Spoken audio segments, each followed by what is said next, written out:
Hey there, good people. Big Heavy coming at you with the first in a multi-part series about taking a workcation. And want to start out with this episode with some thoughts on what is a workcation, why you might want to take one, some of the high-level consideration, and want to give you a little direction for this series, which will ultimately culminate with a workcation that my family and I will take not just once to a foreign country, but twice. So we're going to do one outside of the US workcation and one domestic workation. So probably the first point of business is talking about what exactly is a workcation. And this is an idea that gained popularity, in particular during all the pandemic stuff where there were lots of people working remotely or working from home. But it's an idea that's been around for a while, and my definition is fairly simple. It's traveling to another place for an extended period, and I'd call an extended period 2 weeks or more, particularly for those of us that are a US-based or similar audience where a 2-week vacation is relatively rare. And it's a trip where you're not only focused on roaming around and doing touristy things and kind of relaxing and living a typical vacation style couple weeks of leisure, but you're actively working while you're on that trip. Now, the reason you might want to do this is because when you take a typical vacation, no matter how hard you try, you're kind of in tourist mode. I think if you're like a lot of Americans, and being an American myself, that's the only country I'll comment on, and I've certainly been guilty of this. You take a vacation, particularly to some foreign or exotic locale, and your focus is on how can I see as many touristy things as humanly possible in as short a time period as possible.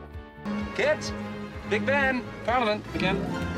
Part of having to work while you're, in a different place is being forced to slow down a little bit. You'll have to focus a good portion of your day on getting your job done, participating in calls, doing whatever remote type of work activities you have to do.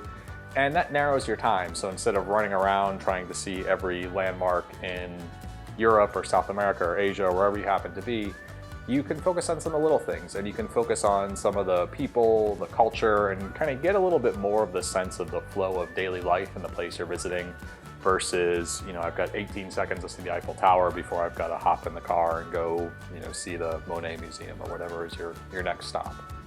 So why the heck would you want to do something like this? Well, there's a few reasons. I think from a purely logistical matter, most of us struggle to get more than a week or two off at any given time. Even with companies transitioning to things like flex time or allocating bigger chunks of vacation, it's hard to disappear for more than a week or two if you've got a typical 9 to 5 kind of job, which I do. So by virtue of traveling somewhere and actually being productive while you're there, you can get a longer time period in that interesting location. And that can provide you a bunch of benefits. I mentioned you'll get a little more in tune with the people and culture. You might be able to experience some festivals. You'll probably be able to stay in one place for a bit of a longer time. And if you travel somewhere where they speak a different language, maybe you can either dabble in that foreign language, or if it's something you've studied in school or you have to use professionally, you'll have some time to actually practice that language in the field. Furthermore, if you work for a large company that has some international locations, you could potentially even work from a location where you have some colleagues. You can meet those people in the third dimension that maybe you've only interacted with behind a screen. And we'll talk a little bit about this in more detail later, but you might even use that as a selling point to your company and turn this not from something they're allowing you to do and making some special exception, but something where you're willing to go above and beyond and go collaborate with these people in whatever other country and get some meaningful work done versus trying to communicate across time zones and across screens and that sort of thing.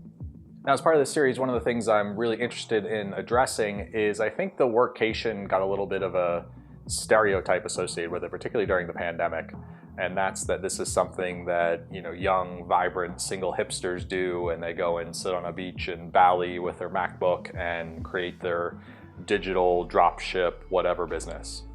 I don't think the workcation is the exclusive domain of that young, footloose, and fancy-free hipster.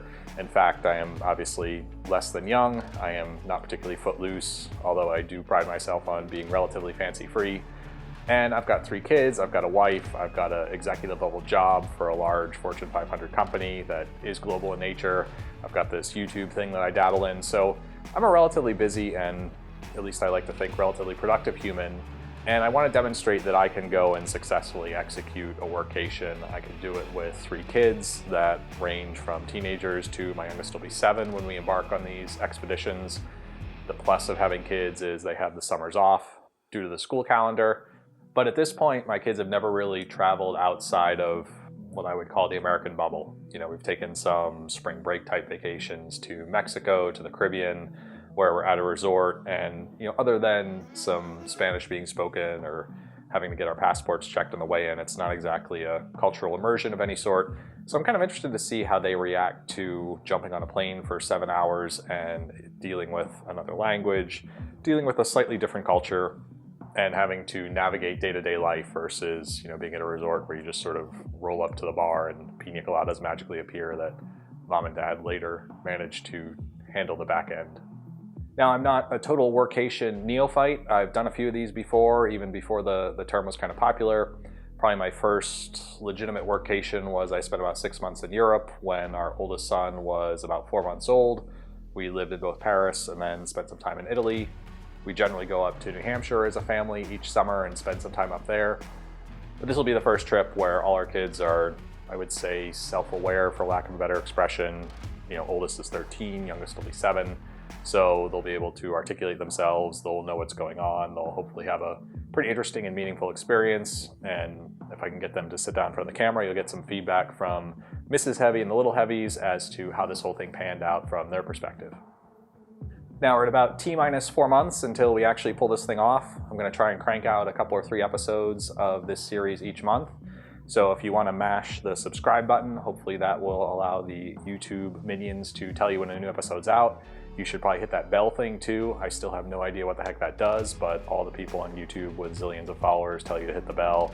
And if I was better at this, I would have a little flashy logo or, you know, some magical thing happening. But hit that bell so the robots are happy with us. And watch for the future episodes of this series. You know, I'll bring you the good, the bad, and the indifferent of this whole thing, and ultimately look forward to having you join us on our workation adventure to France, followed by a domestic workation up to the beautiful mountains of New Hampshire. Tell by my belt buckle that I'm most definitely from. Along the way, we'll cover everything from how to pick a destination, how to decide whether you should go foreign or domestic, some of the impacts to family, how to kind of close up your house or apartment or whatever living space you have, and then ultimately what we're going to pack and how we're going to execute the logistics and our itinerary and how we're going to get around and all of those concerns. So it should be a lot of fun. And again, thanks for joining, and mash subscribe, and we'll see you in the next episode of the Workcation series. Big Heavy, wishing you bon voyage.